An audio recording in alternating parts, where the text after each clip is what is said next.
1948 rings a bell? Oh, yes, of course. It was in the last century. Grandma and Grandpa's generation. Legend has it that there were still dinosaurs hiding in caves up in the mountains. But that is something we're really not sure of at all. Back then, everyone was recovering from the Second World War and its 70 million dead, the most devastating conflict in human history. So in 1948, to make sure such atrocities would not happen again, the search for shared values began. Why? Have people unite around a strong symbol, the Universal Declaration of Human Rights.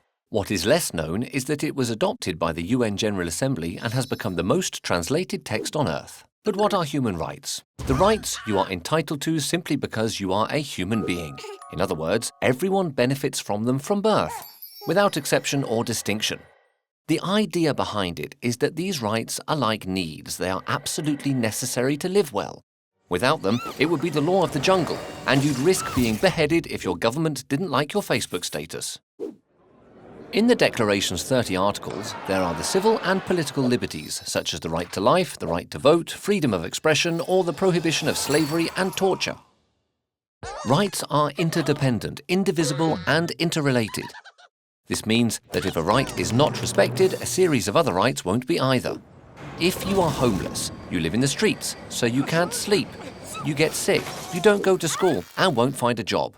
Violation of the right to adequate housing triggers the violation of the right to rest, the right to education, the right to work, etc. These are economic, social, and cultural rights.